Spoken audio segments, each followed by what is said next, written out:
জগন্নাথ এত দয়ালু, এত কৃপালু।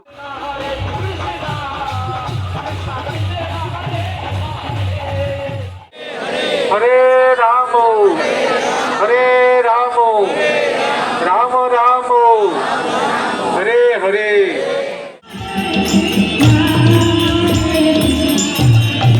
ভিডিও শুরুতেই সবাইকে জানাই রথযাত্রার প্রীতি, শুভেচ্ছা, অভিনন্দন। বড়দেরকে জানাই প্রণাম ও ছোটদেরকে অনেক অনেক ভালোবাসা। তো আমি রথযাত্রার দিনে গিয়েছিলাম ইস্কন মন্দিরের রথযাত্রা দেখার জন্য। তবে এটা কিন্তু কোনো মায়াপুরের ইস্কন মন্দির নয়, আমাদের কলকাতাতেই রয়েছে আমাদের কলকাতাবাসীর নিজস্ব ইস্কন মন্দির। এবং প্রত্যেক বছর মহা আড়ম্বরের সাথে ধুমধাম করে এই রথযাত্রা পালন করা হয় আমাদের কলকাতাতেই।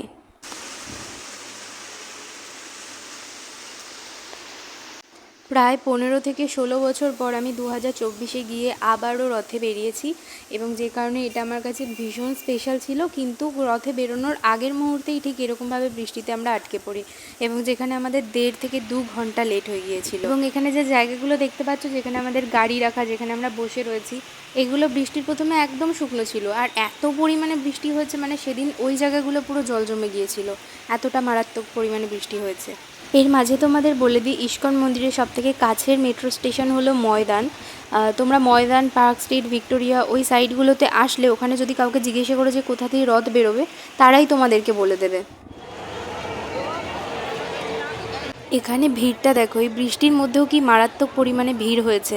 আর ওই যে দূরে যে লাইটটা জ্বলছে, ওখানে রয়েছে শ্রী বলরাম দেবের রথ, যেটা আমরা দেখতে পাইনি। আমরা আগেই বলেছি যে আমরা অনেকটা লেট হয়ে গিয়েছিলাম, তো বলরাম দেবের রথ দেখতে পাইনি। শেষে সুভদ্রা রানী ও জগন্নাথ দেবের রথ আমরা দেখতে পেয়েছি।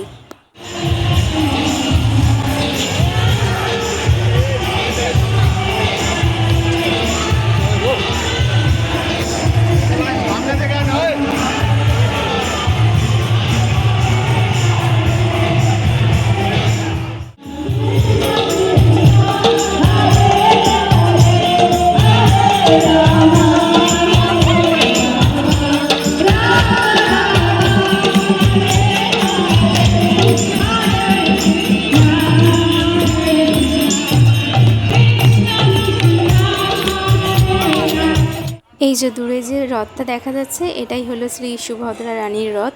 তোমাদের মধ্যে কারা কারা আমার এই ভিডিওর মাধ্যমে কলকাতার রথ দেখছো আমাকে অবশ্যই জানিও। আসলে আমিও এর আগে কখনো কলকাতার রথ দেখিনি, এটাই আমার প্রথমবারের মতন রথ দেখা। আমাদের ছোটোবেলায় রথ মানেই হচ্ছে রথের আগের দিন বাড়িতে ছোটো ছোটো রথ থাকতো, তো কোথা থেকে ঝাউ গাছ, কোথা থেকে ফুল, তারপরে রথে লাগানোর জন্য কাগজ, এইসব আগে থেকে কিনে রাখতাম। আর ঠিক রথের দিন দুপুরবেলা খাওয়া দাওয়ার পরে দাদুকে নিয়ে, আর আশেপাশে আরও আমার বয়সী যারা ছোটো ছোটো বাচ্চারা ছিল, ক্লাস 1-2-এ পড়তাম তখন, তো তখন তাদেরকে নিয়ে রথ সাজাতে বসতাম। আর ঠিক বিকেল 4টে-5টার সময় করে রথ নিয়ে বেরোতাম কাঁসর ঘণ্টা বাজাতে বাজাতে। আর আমাদের বাড়ির পাশেই রয়েছে সিটিআইয়ের একটা কলেজ, ইঞ্জিনিয়ারিং কলেজ, তো ওখানে না ছোট্ট করে মেলা বসতো। আমরা সবাই রথ নিয়ে যেতাম, জিলিপি খেতাম, তারপরে গ্যাস বেলুন ওড়াতাম, এগুলো মজা করতে করতে চলে আসতাম। তো ছোটোবেলায় রথ নিয়ে যেতাম। আমি কখনো ভাবিও নি যে মানে আমাদের কলকাতাতেও রথ হয় বলে। হয়তো আমার মতো এমন অনেকে রয়েছে যারা জানে না। আমি ভাবতাম যে রথ মানেই হচ্ছে হয় মায়াপুরে হয়, আর না হলে হচ্ছে পুরীতে হয়। আর বড় হয়ে গিয়ে কেই বা রথ টানে। হ্যাঁ, মানে আমি সিরিয়াসলি আমি কখনো এরকমভাবে আমি রথে বেরোইনি। আর এটা আমি প্রথমবার দেখছি যে রথে এতটা পরিমাণে ভিড় হয়, আসলেই হয় আমাদের কলকাতাতে।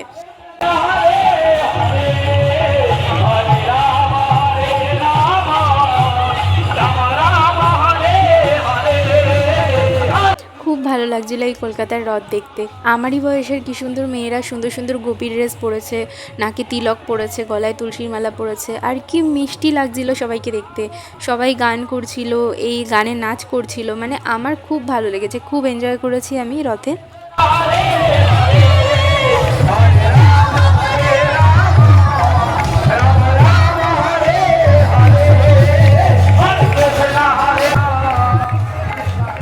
তোমরা যদি এই কলকাতার রথ দেখতে চাও তো এই যে ইস্কন মন্দিরটা এর সবথেকে কাছের মেট্রো স্টেশন হলো ময়দান মেট্রো স্টেশন। ওখান থেকে তোমরা যে কাউকে জিজ্ঞাসা করে ইস্কন মন্দিরের কাছে যেতে পারো।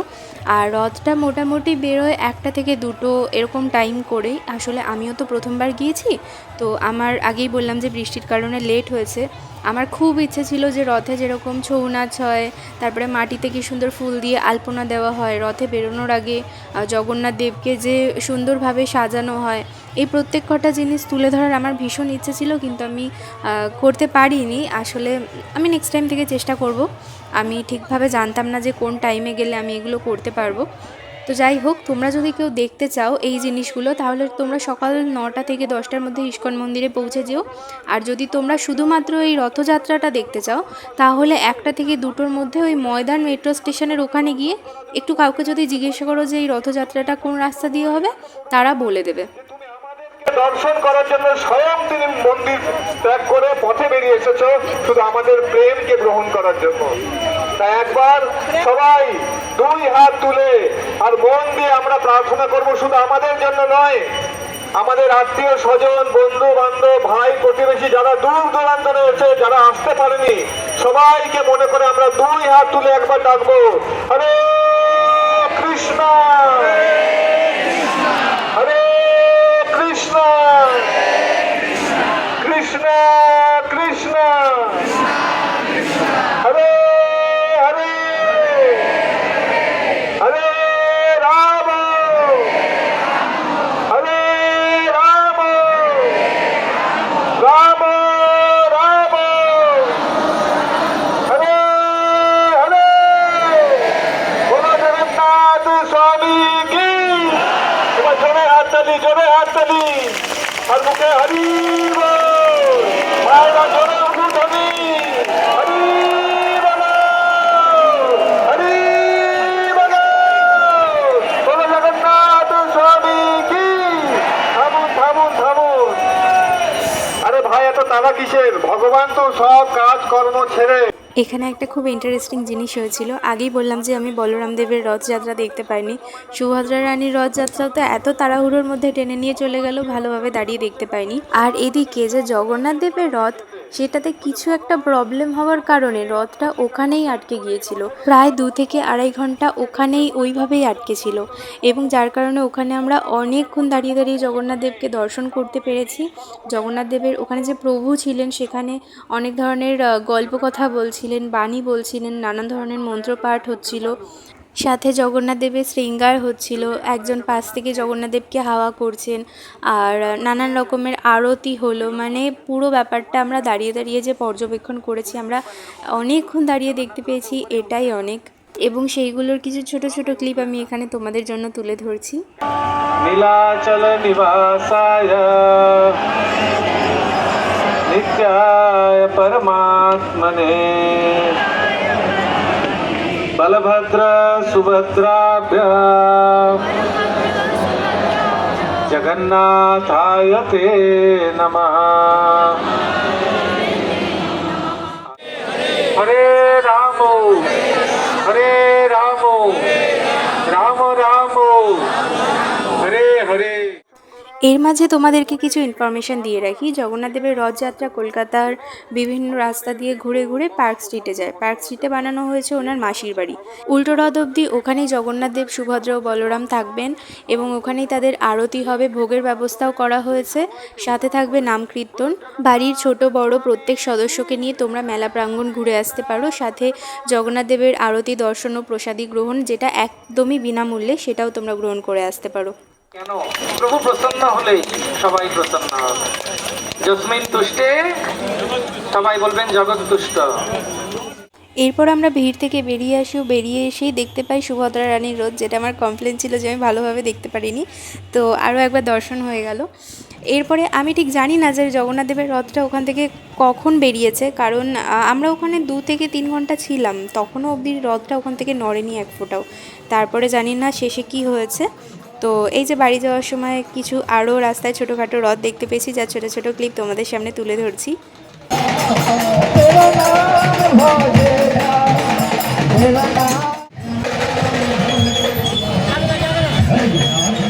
তো এই ছিল আমার রথযাত্রার গল্প। তোমাদের রথটা কীরকম কেটেছে আমাকে অবশ্যই জানিও। আর দেখা হবে নেক্সট কোনো ভিডিওতে। তোমরা সবাই খুব ভালো থাকো, টাটা।